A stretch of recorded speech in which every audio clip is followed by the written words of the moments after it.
Buat Taimugang merasa jika akhirnya dia bisa mati. Namun sebelum mati dia akan mengeluarkan semua kemampuannya. Dengan kedua tinjunya yang diikuti badai hitam di belakangnya, dia pun mengadu tinjunya melawan tinjuan milik Dam Joseon.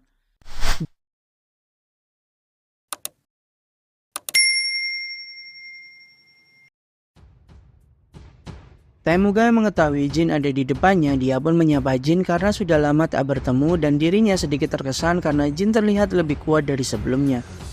Jin terkejut dan heran mengapa iblis kekacauan yang dianggap sebagai mantan anggota Malam Sunyi malah mematuhi semua perintah dari Menteri Guan.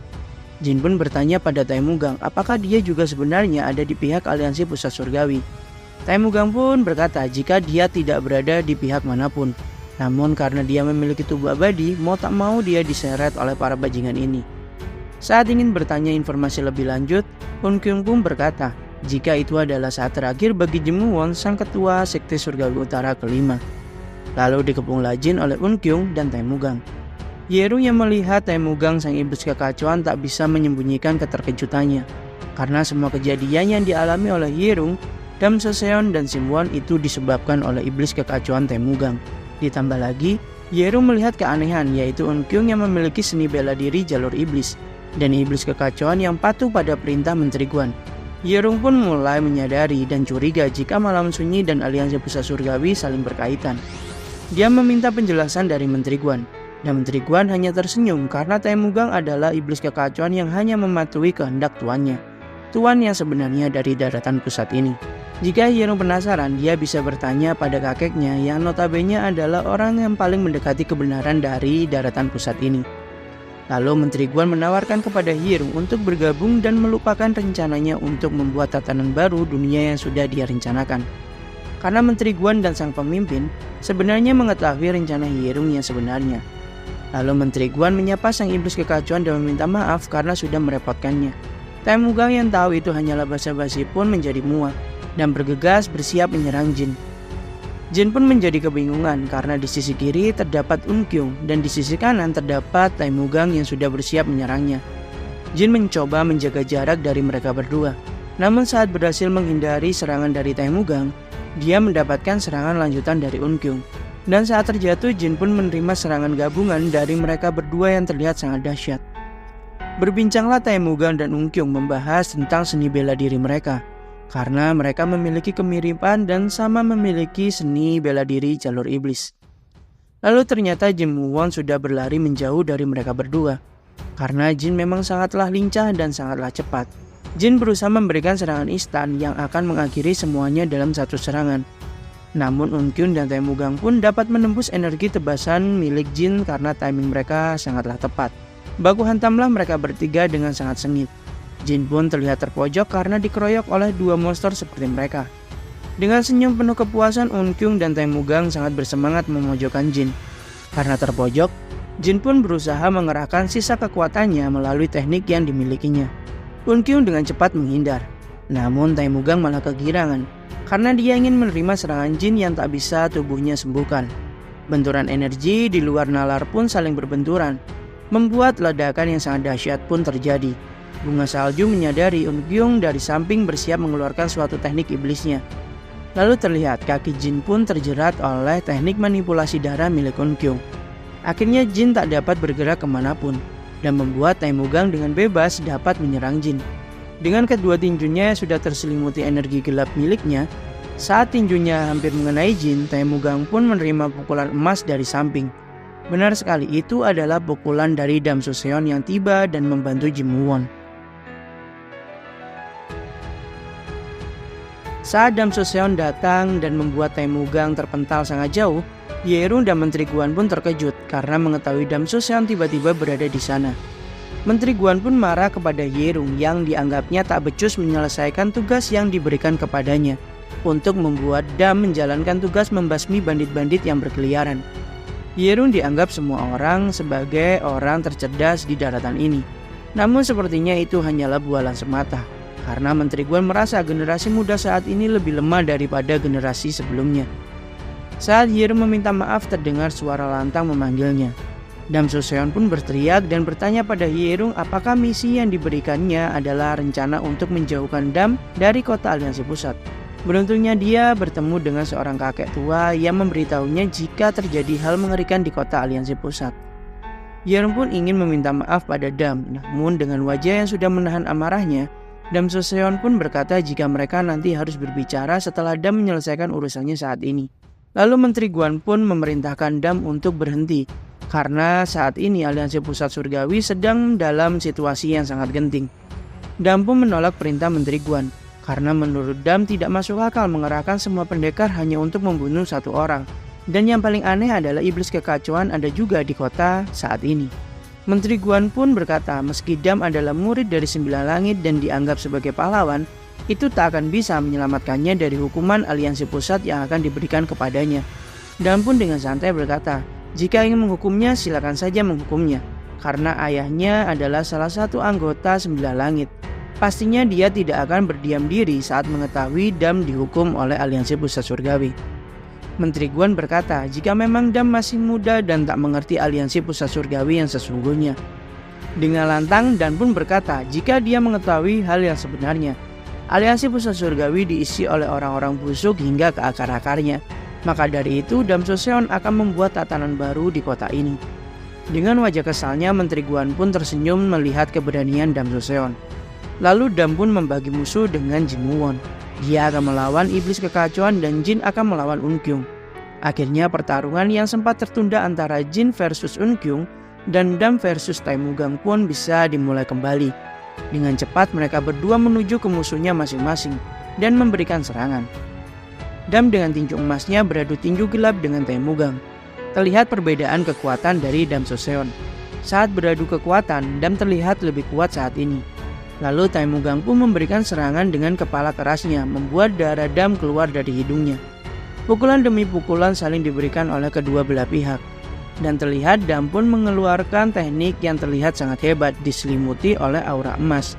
Taemugang pun tak mau kalah, dia juga mengeluarkan aura gelapnya. Tubrukan antara kedua aura dahsyat yang berlawanan pun terjadi. Beralih pada pertarungan Jin dan Eun-kyung yang tak kalah seru. Karena Jin mengeluarkan segenap kekuatannya mulai awal pertarungan. Jual beli serangan pun terjadi membuat keduanya saling mendapatkan luka dari sayatan pedang dan tangan iblis. Eun-kyung yang tertancap pedang bunga salju di lengan kirinya pun mundur beberapa langkah. Dan Jin yang terluka di perutnya pun juga memberikan jarak. Terlihat Eun-kyung yang meremehkan Jin, yang notabene adalah pendekar pedang. Namun saat ini dia tak memegang pedangnya. Dia terlihat seperti tak berdaya. Dan seperti sebelumnya, pedang salju pun mengeluarkan aura yang membuat musuh-musuh Jin menjadi tak bergerak. Jin pun mengeluarkan ilmu tinju yang dipelajarinya dari pertarungan melawan Joseon pada Eun-kyung. Eun-kyung pun terkejut karena melihat Jin yang mampu mengkopi teknik itu dengan sangat mudah. Dia merasa itu tak adil baginya yang notabene adalah anak dari Joseon. Ledakan energi yang sangat kuat pun menelan Eun-kyung di sana. Eun-kyung pun terlihat sedikit terhempas ke belakang dan membuat pedang bunga salju kembali ke tangan Jin Woo-won. Lalu Jin pun beradu tebasan dengan tangan iblis milik Eun-kyung, dan tangan Eun-kyung pun terpotong oleh tajamnya pedang bunga salju milik Jin Woo-won. Terlihat Ryusan yang sudah babak belur namun masih bisa menumbangkan musuh-musuhnya. Darah bercucuran, dan anak panah pun menancap di punggungnya. Terlihat sisa beberapa orang menjadi gentar saat melihat Ryusan. Lalu muncullah pengawal Hyerum yang datang. Dia adalah salah satu anggota 7 langit bawah dan dari keluarga yang sangat terkenal. Pengawal Hyerum itu bernama Yeon So-so. Tanpa panjang lebar mereka pun saling menyerang dengan sekuat tenaga. Kembali ke pertarungan Jin dan Eun-kyung. Tebasan Jin pun dapat melukai mulut dan perut Eun-kyung. Dengan semua luka yang sudah dia terima, Eun-kyung pun merasa kehilangan banyak darah yang dianggapnya sangat berharga. Dan ambruklah Eun-kyung di tempat tersebut. Saat Jin berusaha menenangkan bunga salju, dia dikejutkan dengan pertarungan Dam Soseon dan Taemugang yang sangat sengit. Saat Taemugang ingin memberikan serangan tinjunya pada Dam, Jin pun dengan cepat hadir dan menangkis serangan tersebut. Lalu terlihat Dam memberikan serangan lanjutan, disusul dengan tinjuan emas milik Dam yang ditargetkan ke kepala Taemugang. Akhirnya membuat Taemugang merasa jika akhirnya dia bisa mati. Namun sebelum mati dia akan mengeluarkan semua kemampuannya. Dengan kedua tinjunya yang diikuti badai hitam di belakangnya, dia pun mengadu tinjunya melawan tinjuan milik Dam Soseon.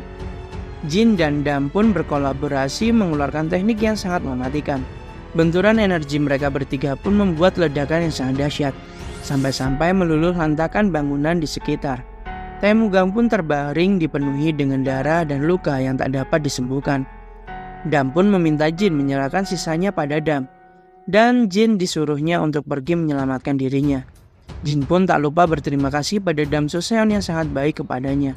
Lalu terlihat dua orang mendatangi Eunkyung yang sedang terbaring lemas.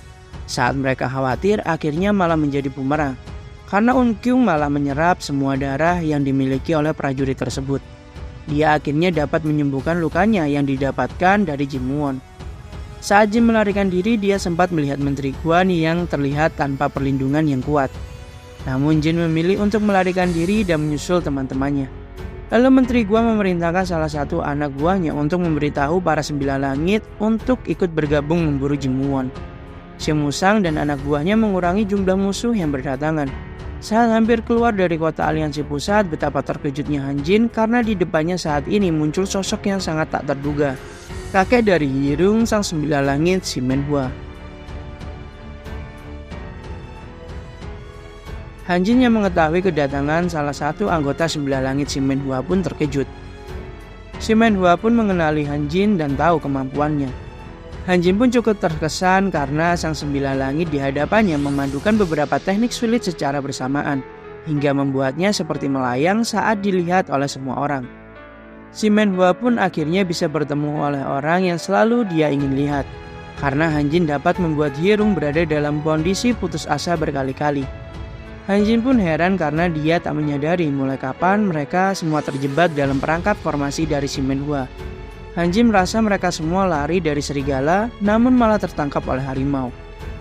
Si Menhua pun memberitahu suatu hal rahasia pada Han Jin. Rahasia dari keluarganya yang selalu dianggap keluarga paling cerdas. Itu karena semua bibit-bibit orang pintar, bijak, dan berbakat yang suatu saat menentang keluarga Shimen, maka orang itu harus segera dilenyapkan. Han Jin pun terkejut karena kesintingan seorang sembilan langit ini. Han Jin saat ini merasa jika nyawanya benar-benar sangat terancam. Tang Gimun pun tak habis pikir, karena orang yang dikenal sebagai orang yang sangat hebat dan bijak, bisa dengan bangga melakukan hal memalukan seperti itu. Lalu Si Menhua pun mencoba menyanggah perkataan dari Tang Gimun. Jika tangan kanan keluarga Tang seperti Tang Gimun memimpin keluarga Tang, maka keluarga Tang tak akan memiliki masa depan karena dia sudah melakukan hal yang salah dengan mendukung seorang pengkhianat. Sang Kaisar Racun pasti sudah melakukan banyak hal dan mengorbankan banyak orang untuk menetapkan keluarganya sebagai salah satu keluarga kuat di daratan utama. Setidaknya dia harus mengorbankan 1000 nyawa untuk mendapatkan pengaruh seperti saat ini di daratan utama. Lalu Si Menhua pun berkata jika dia ingin melihat saat-saat terakhir si bocah Ji Muwon. Dia sempat menyesal karena tak menghabisi Ji Muwon dari dulu saat dia masih kecil. Maka dari itu, dia akan menghabisi Han Jin dan kawan-kawannya secepat mungkin. Saat Si Menhua bergerak maju, semua area dan dimensi diputar balik membuat semua orang menjadi panik. Termasuk Han Jin yang panik karena jika terus dibiarkan semua orang akan terlahap oleh iblis di dalam diri mereka masing-masing. Maka dari itu, Han Jin mau tak mau harus segera menghancurkan ilusi yang melahap mereka semua saat ini. Akhirnya Han Jin akan menggunakan teknik yang sudah disimpan untuk saat-saat penting. Semua batu-batu yang disebar olehnya bersama Chung In di semua sudut kota bersinar karena teknik Han Jin diaktifkan. Han Jin berkata pada Si Menhua, jika teknik yang sudah digunakan oleh Hyeong padanya dan membuatnya terlahap oleh iblis dalam dirinya, memang teknik itu tak sekuat teknik milik Si Menhua karena itu hanya tiruan. Namun setidaknya Han Jin bisa mempelajari teknik itu dari Hyeong untuk melawan Si Menhua. Akhirnya Han Jin mengeluarkan semua teknik formasinya untuk melawan teknik dari salah satu anggota Sembilan Langit. Itu sedikit membuat Si Menhua terkejut. Taemugang ternyata mulai bangkit dengan mengerahkan semua tenaga kehidupannya untuk memulihkan diri. Lalu tanpa membuang waktu, Dan pun melesat mendekat dan memberikan pukulan pada Taemugang. Akhirnya mereka beradu pukulan kembali, membuat wilayah sekitar menjadi hancur berantakan. Pukulan demi pukulan pun mereka lancarkan untuk memberikan luka. Kaki Dam sempat tertangkap dan dibantinglah dia ke tanah sampai membuat Dam tersungkur. Namun dengan cepat Dam bangkit dan kembali beradu pukulan dengan Taemugang. Pertarungan sangat seru dan semakin sengit, karena mereka berdua sama-sama mengeluarkan semua teknik bertarungnya untuk menjatuhkan lawan. Akhirnya Taemugang menangkap Dan Joseon dan mencoba mengalirkan ki-nya pada tubuh Dam. karena dia memiliki teknik untuk menyusupkan ki ke dalam diri lawan dan menghancurkan dari dalam, serta ki lawan dapat dia serap dan menjadikannya menjadi milik Taimugang. Karena Dam mendapatkan penjelasan dari iblis kekacauan, akhirnya Dam pun mengeluarkan seluruh cadangan energinya. Membuat iblis kekacauan Taimugang pun menyerap semua energi berlimpah dari Dam Joseon. Karena energinya terlalu besar, itu membuat median ki Taimugang menjadi hangus. Lalu dia melepas pegangannya dan menyerang langsung Dam Joseon. Namun terlihat Dam sudah bersiap dengan memusatkan semua tenaganya dalam satu pukulan terakhirnya. Dengan sekali pukulan, bam! Hancurlah sang iblis kekacauan Taimugang yang tak dapat beregenerasi kembali. Sebelum sirna, Dam menanyakan siapakah Taimugang sebenarnya. Lalu terlihat flashback dari Taimugang yang samar-samar. Saat dia masih mencari kekuatan, tanpa sengaja dia menantang orang yang tak seharusnya dia tantang. Membuat orang itu menjadi marah dan memberikan dia hukuman. Orang itu membuat wanita dari Taimugang menjadi seorang pembunuh dan mainan untuknya, dan akan dibunuh jika sudah tak diperlukan lagi nantinya. Namun nyawa wanita itu akan diampuni jika Taimugang mau mempelajari seni jalur iblis dan memiliki kontrak dengan iblis. Dia diminta untuk bergerak dan patuh pada perintah orang tersebut. Dia menjadi mesin pembunuh saat dibutuhkan. Karena melihat Taimugang seperti itu, wanitanya terjebak dalam amarah, membuatnya kehilangan emosi dan ingatannya setelah mempelajari teknik khusus. Dan kemudian dia menjadi salah satu raja dari malam sunyi. Dan Taimugang berkorban seperti itu untuknya. Namun dia terjebak dalam situasi di mana dia harus membunuhnya. Dan bahkan sang wanita tak dapat mengingatnya sama sekali. Bagaimana bisa tragedi memilukan seperti itu terjadi di dunia ini? Kembali pada saat ini setelah Taimugang mengingat flashbacknya, dia pun menjawab pertanyaan Dam Joseon. Jika terkadang dia menjadi malam sunyi, dan terkadang dia menjadi tentara daratan utama. Ingatlah baik-baik, tak ada yang namanya kebaikan dan kejahatan di dunia ini. Kita semua hanyalah bagian dari rencana iblis bajingan itu. Lalu dia berterima kasih pada Dam Joseon yang sudah mampu mengakhiri hidupnya. Dam pun berteriak puas karena balas dendamnya sudah terbalaskan sambil mengingat pesan dari Taimugang. Dengan teknik Hanjin, semua kota aliansi pusat pun terlihat memancarkan sinar yang sangat terang. Akhirnya semua orang dapat keluar dari perangkat Shimenwa. Lalu Seomusa memerintahkan anak buahnya untuk melindungi ketua Tanggimun dan Nona Mireo. Dan Seomusa akan mencoba membantu Hanjin, sang sarjana tiga pikiran. Dan Seomusa berpesan satu hal yang sangat penting pada anak buahnya. Kalian harus bertaruh nyawa dan melindungi Nona Iona apapun yang terjadi. Pertarungan adu mental pun terjadi antara Shimenwa melawan Hanjiwol. Shimenwa cukup terkesan dengan Hanjin yang dapat menghancurkan perangkapnya yang terbilang cukup rumit. Lalu Hanjin juga bisa-bisanya memberikan perangkap balasan untuk Shimenwa. Lalu dari belakang Seomusa melompat dan bersiap menebasnya. Dengan kipas yang digenggamnya terhempaslah Seomusa menerima ayunan kipas tersebut. Namun Shimenwa yang terlihat meremehkan Seomusa terkejut dengan serangan lanjutan yang diberikan oleh Tanggimun. Dia menghembuskan racun tepat di muka Shimenwa. Di tempat pertarungan Ryusan terlihat mayat para pendekar aliansi pusat tergeletak di mana-mana. Tak disangka jika Ryusan akan sehebat itu. Pengawal Hierung pun masih terus menyerang Ryusan dengan sekuat tenaga. Ryusan terus berusaha menghindari serta memberikan serangan balasan melalui manipulasi racunnya. Mengetahui racun Ryusan sangat mengganggu, sang pengawal pun mengincar labu penyimpanan racun milik Ryusan. Membuat Ryusan mau tak mau kesulitan menghadapi lawannya. Lalu terlihat beberapa orang ingin melewati gerbang untuk mengejar Hanjin dan yang lainnya. Namun Ryusan yang menyadari akan hal itu, dengan sigap dia pun mencoba mengeluarkan sisa racun dalam labu masternya. Namun karena hal itu, Ryusan pun harus menerima serangan tombak dari sang pengawal tepat di dada kanannya. Namun karena dia merasa jika itu adalah akhir hayatnya, dia menggenggam tombak tersebut lalu menggigit leher sang pengawal hingga tewas. Dengan luka yang sangat fatal, akhirnya Ryusan pun terkapar di tengah kerumunan mayat dari para pendengar lainnya. Dia mengingat semua momen saat bersama dengan masternya, yaitu kakek Tanggimun. Hal itu membuat momen haru pun terjadi. Karena setelah sekian lama dia menunggu nasib berubah, dan akhirnya dia mendapatkan kesempatan emas setelah sekian lama menunggu hal baik datang di hidupnya. Namun dengan cerobohnya dia mengacaukan semua hal itu. Akhirnya pun dia memejamkan matanya dan meminta maaf pada semuanya serta berterima kasih untuk waktu yang sudah mereka lewati bersama.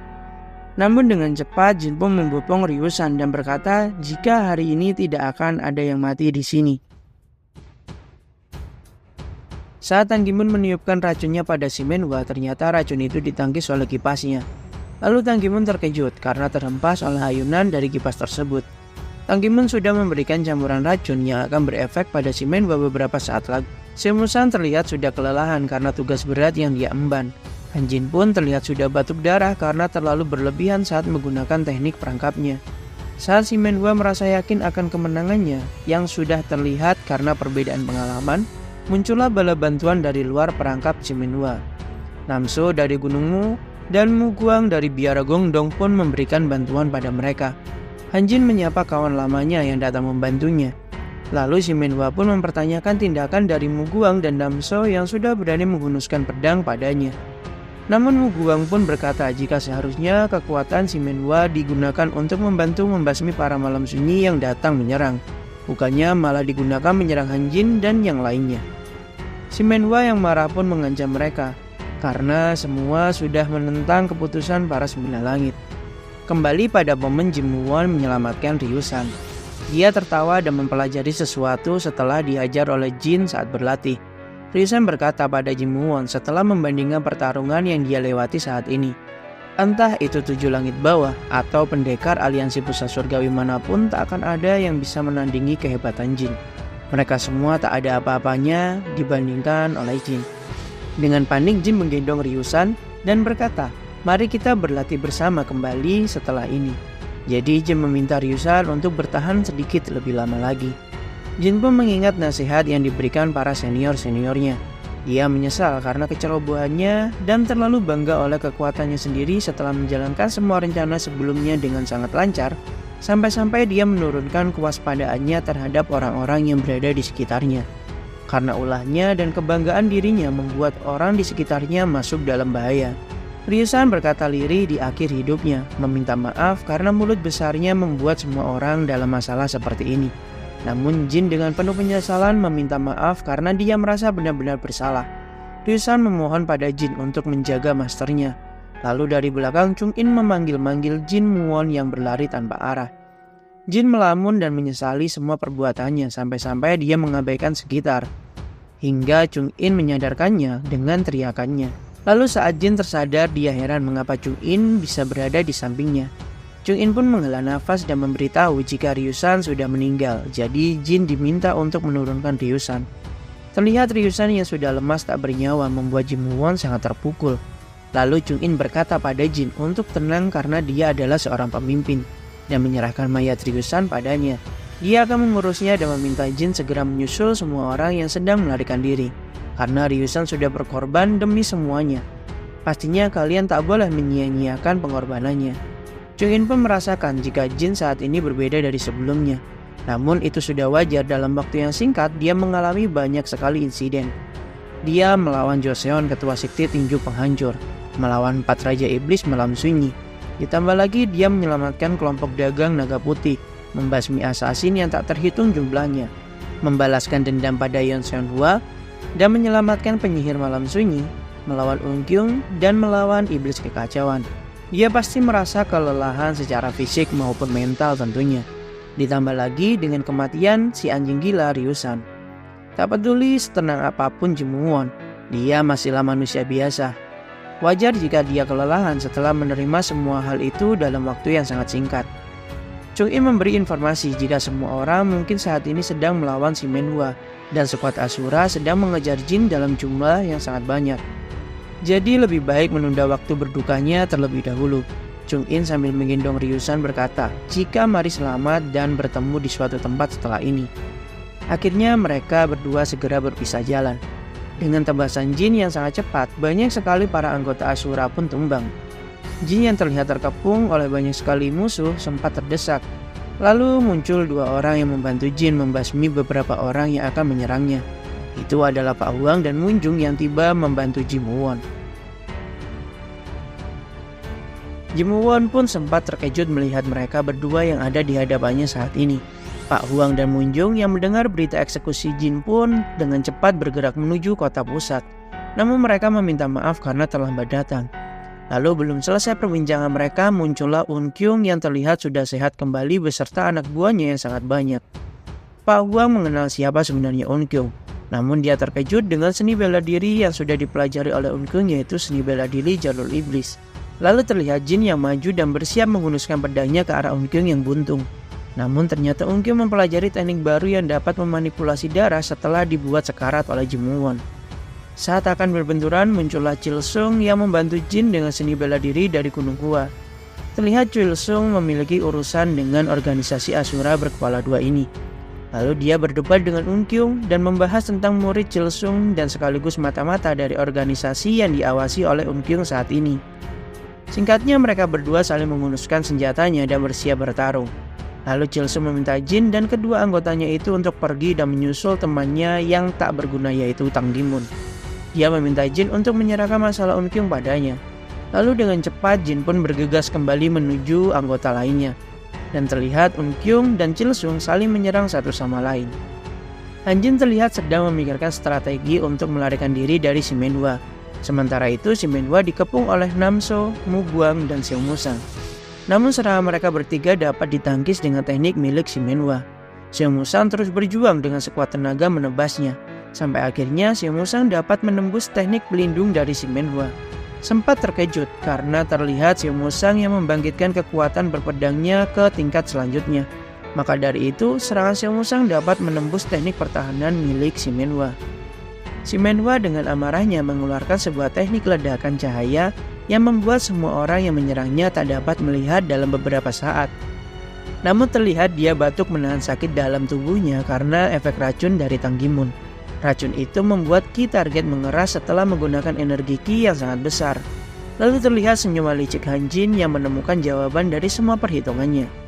Si Menhwa berpikir keras karena pergerakan dan tekniknya mulai terhalangi karena efek racun yang diterimanya dari Tang Gimun. Belum selesai dia berpikir, tertancaplah kunai milik Mireio di sekitar si Menhwa yang sudah ditempel mantra oleh Han Jin. Han Jin mencoba menjebak si Menhwa di perangkap yang sudah dia siapkan. Lalu si Menhwa berusaha menangkis perangkap itu, namun Tang Gimun juga berusaha keras dengan racunnya. Dan Han Jin pun berterima kasih pada si Menhwa, karena berkatnya Han Jin mendapatkan pengalaman yang sangat berharga untuk menutupi jarak perbedaan kekuatan yang terlalu jauh sebelumnya. Lalu terjebaklah si Menhwa di perangkap yang sudah disiapkan oleh Han Jin. Dan setelah mereka semua sudah menghilang dari tempat itu, si Menhwa terlepas dari perangkap lalu terlihat dia sangat marah dengan ulah para serangga yang sudah melawannya. Han Jin bertekad akan menjadi lebih kuat dan siap melawan si Menhwa di masa depan. Han Jin dan semua orang berhasil kabur ke wilayah hutan di luar kota Aliansi Pusat. Lalu Han Jin meminta maaf pada Namso dan Mu Guang. Karena pasti gara-gara hal ini akan mempengaruhi sekte mereka masing-masing. Namun Mu Guang dan Namso pun menenangkan Han Jin. Karena atas kejadian sebelumnya saat Jin ternyata terbukti difitnah dan membuat pengaruh Aliansi Pusat Surgawi menjadi turun. Ditambah lagi mereka sudah pernah menerima bantuan dari Jimuwon, sang pedang utara. Maka wajar jika mereka membantu Jin untuk membalas budi. Lalu Han Jin berterima kasih dan memisahkan diri dari mereka beserta berjanji di masa depan akan membalas kebaikan mereka. Han Jin bergegas ke titik yang sudah disiapkan selanjutnya. Lalu terlihat kakek Tang Gimun pun mengingat segala hal tentang Ryusan. Dia berharap Ryusan tetap baik-baik saja. Han Jin kembali lagi meminta maaf pada Tang Gimun. Namun Tang Gimun tak ingin mendengar permintaan maaf dari Han Jin lagi. Karena dia merasa Jin melakukan hal yang benar dengan melawan Aliansi Pusat. Dan dia tak ingin kembali ke klannya karena itu akan berpengaruh terhadap masa depan klannya. Jadi Tang Gimun memilih akan mengikuti Jin setelah ini daripada kembali ke sektenya. Lalu Mireio bertanya akan menuju kemana mereka sekarang. Han Jin memiliki rencana untuk menuju ke selatan bukan ke utara. Karena selatan dirasa masih masuk dalam wilayah Aliansi Pusat. Itu akan mengurangi resiko dicurigai nanti. Lalu teman Han Jin sang pustakawan Daiso pun tiba-tiba muncul di sungai dan sudah mempersiapkan kapal untuk menyeberang. Dia sudah memperkirakan jika Han Jin pasti akan menuju ke sana. Lalu Han Jin pun memeluk temannya itu dan sangat bersyukur dengan bantuan Daiso. Di tempat lain, Jin masih berusaha melarikan diri dari kejaran anak buah Unkyung bersama Munjung dan Pak Huang. Jin pun merasa jika tetua Chilsung sudah dikalahkan. Lalu Jin menebas anak buah dari Unkyung dengan sangat mudah. Pak Huang dan Munjung pun berusaha bertahan dari serangan musuh. Namun dengan tepat waktu muncullah kelompok bertopeng yang membantu Jin. Kelompok itu ternyata Brigadir Besi dan terlihat Ketua Yong yang konyol menyapa Jin Woo-won. Ketua Yong menyadari hal ini akan terjadi, maka dari itu mereka sudah bersiap untuk membantu Jin di waktu yang tepat. Lalu mereka diberikan beberapa kuda untuk melarikan diri. Sebelum Jin pergi, dia berterima kasih pada wakil Chaeyak yang sudah memberikan saran sebelumnya pada Jin. Dia akhirnya tahu jika saran itu dirasakannya saat ini. Chaeyak pun berkata jika setelah melaluinya secara langsung itu akan membuat Jin merasakan dan mendapatkan pengalaman. Akhirnya Brigadir Besi pun membersihkan para musuh yang mengejar Jin. Lalu Jin dan Pak Huang dan Munjung berterima kasih pada mereka semua. Lalu beranjaklah mereka pergi menaiki kuda pemberian dari kelompok Brigadir Besi. Akhirnya Tetua Ayam berniat membantu mereka sedikit lebih lama. Dia berusaha menghapus semua jejak supaya tak ada lagi yang mencari Jin setelah ini. Saat dalam perjalanan, ledakan pun terjadi membuat Jin dan Pak Huang serta Munjung terpental. Muncul salah satu sembilan langit yang menghampiri mereka. Dia mengatakan ingin merasakan pertarungan dengan orang yang dapat mengalahkan salah satu pendekar pedang yang diakui yaitu Yon Senwa. Sang sembilan langit itu adalah Sage Jeokyeop. Jin pun terkejut melihat sang Sage Jeokyeop. Dia pun berkata jika sangat suka mencicipi pertarungan dengan pendekar pedang. Jin meminta pamannya dan Munjung untuk tak ikut campur. Terlihat pedang dari kakek Jeok pun melayang-layang mengikuti perintah darinya. 3 pedangnya pun melayang menyerang ke arah Jin Woo-won dan Pak Huang serta Munjung. Jin yang berhasil menangkis pedang itu pun tak mau melihat korban kembali. Jadinya Jin pun bergerak dengan sangat cepat menangkis kembali kedua pedang yang menyerang Pak Huang dan Munjung. Dengan sekuat tenaga, Jin melesat dan berusaha menebas ke arah kakek Jeok. Ditangkislah tebasan Jin oleh kakek Jeok. Kakek Jeok pun kagum pada kehebatan Jin Woo-won. Karena dia masih muda namun sudah sekuat ini. Membuat kakek Jeok pun merinding membayangkan ketika Jin bertambah dewasa nanti. Lalu dia berkata jika pedang Jin sangatlah kuat dan memiliki aura yang sangat aneh. Namun terlihat pedang bunga salju mulai retak, itu dikarenakan Jin yang tak pernah merawat pedang hitam miliknya. Kakek Jeok pun berkata pada Jin Woo-won, jika dia menduga Jin pasti sudah mempelajari teknik menempa. Lalu kenapa dia tak mau merawat pedangnya?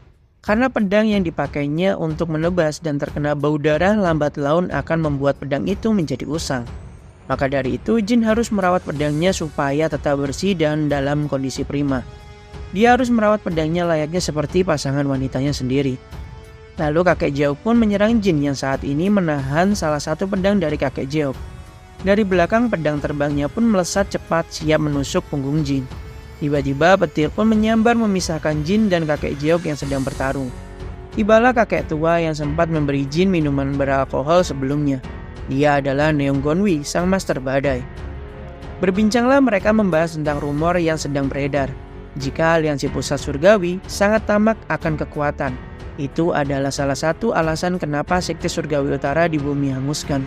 Karena takut adanya saksi mata yang mampu menggoyahkan pondasi aliansi pusat surgawi, maka mereka ingin menyingkirkan semua keturunan dan semua orang yang terlibat dengan sekte surgawi utara.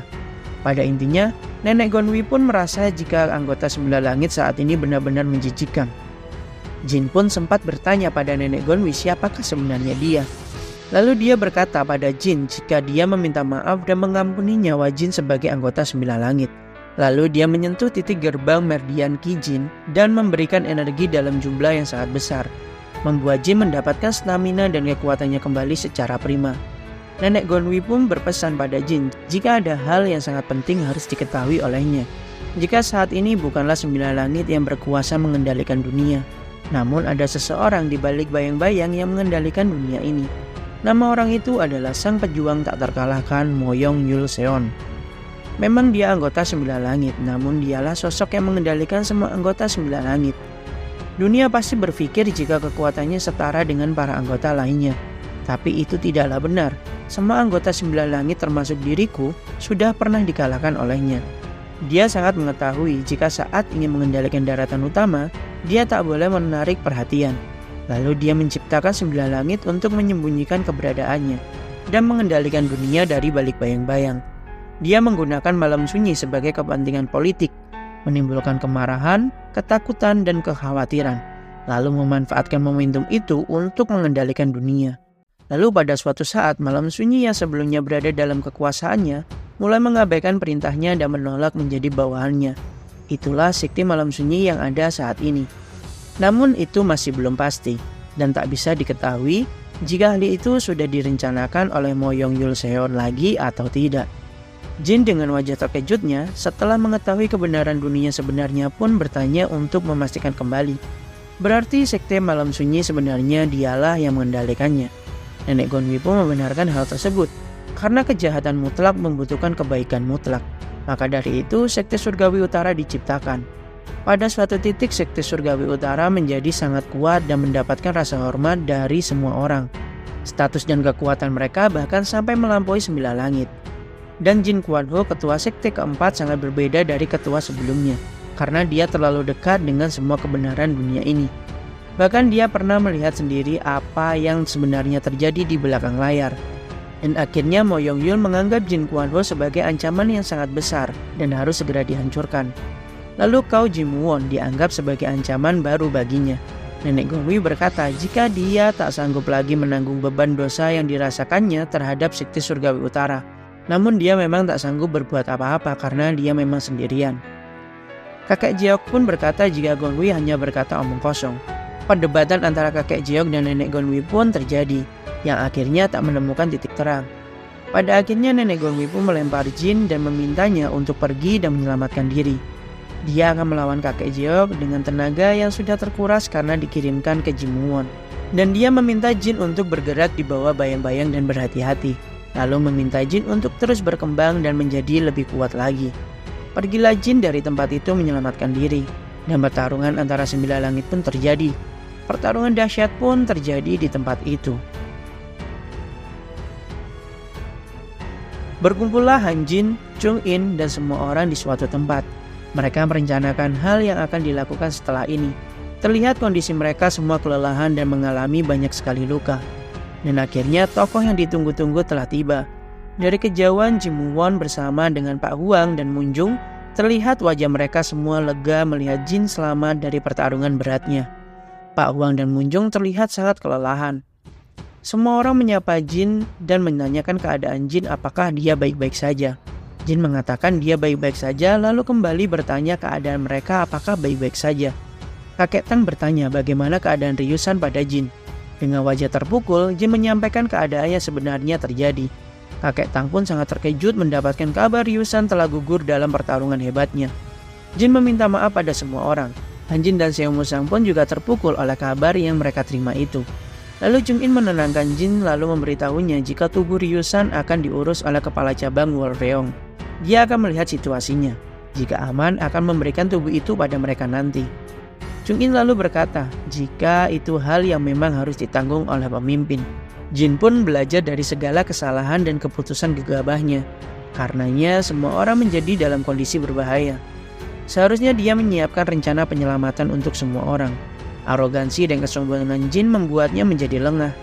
Semua pengorbanan dan dukungan dari semua orang yang telah membantunya tak akan dia sia-siakan setelah kejadian ini. Momen-momen perjuangan dari semua orang pun juga tak akan pernah dia lupakan. Penderitaan yang dialami semua orang akan dia bayar dengan cara Jin akan bertambah kuat dan melindungi mereka semua ke depannya. Sedari awal mulai kecil, Jin hanya belajar bertahan hidup dan melindungi dirinya sendiri. Maka dari itu dia tak mampu melindungi semua orang yang berada di sekitarnya. Akhirnya Jin akan mengubah ideologi yang pernah dia sampaikan pada Ketua Yong. Dia saat ini menyadari semua kata-kata dan ideologi yang disampaikan oleh Ketua Yong kepadanya. Jin pun menyadari jika semakin kuat dirinya, semakin besar pula tanggung jawabnya untuk melindungi para anggotanya. Dan Jin sekarang paham jika dia terlalu dini menunjukkan taringnya pada dunia. Maka dari itu dia menjadi makanan empuk bagi penguasa daratan ini. Jin merasa malu dengan dirinya sendiri karena sudah membahayakan semua orang. Dia meminta maaf pada ayahnya karena tak dapat menjadi ketua sekte yang baik saat ini. Jin tahu pertarungan dan perjuangannya belumlah selesai di sini. Dia harus bertambah kuat karena sangat geram mengetahui hal yang sebenarnya sudah terjadi di daratan ini. Jin merasa beban dari ayahnya sebelumnya sangatlah berat karena harus melindungi banyak orang. Dia tahu ayahnya sangatlah kelelahan tentunya berjuang sendiri. Semua orang mengatakan jika balas dendam akan mengundang balas dendam lainnya dan tak akan ada hal baik yang didapatkan dari balas dendam itu. Kurasa hal itu ada benarnya juga. Namun, karena satu orang ini membuat semua orang di seluruh dunia menjadi menderita, maka dari itu Jin tak bisa berhenti lagi saat ini. Jin pun berjanji kepada ayahnya untuk menguatkan tekadnya dan akan melindungi semua orang yang sudah mendukungnya. Dia akan melindungi semua orang layaknya stang tembok utara yang sangat kokoh. Bersujudlah Jin sambil membenturkan kepalanya ke tanah dengan keras hingga berdarah. Dia berkata dengan lantang, meminta maaf pada semuanya karena tindakan gegabahnya hal ini terjadi dan membuat semua orang terluka. Karena keputusannya, orang yang sangat berharga bagi mereka harus dikorbankan. Lalu Jin berkata jika dia berjanji akan melindungi mereka semua mulai sekarang. Dia membutuhkan kekuatan dari sebuah sekte bela diri. Lalu Jin memutuskan akan membangun kembali sekte surgawi utara dengan tekad yang sudah bulat. Hanjin, Seo Musang, Chung In, Tang Gimun, Mireo, Daeso, Pak Huang, Muinjung, dan para anak buah Seo Musang yang mendengar pun terkejut dengan pernyataan Jin yang sudah ditunggu-tunggu selama ini. Hanjin bersujud memberikan hormat pada ketua sekte sebagai penasihat perang.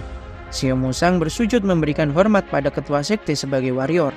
Pak Huang bersujud pada ketua sekte sebagai pelayan. Dan semua orang memberikan hormat yang benar-benar tulus pada Jimu Won, sang ketua sekte kelima surgawi utara. Dan season 1 pun selesai.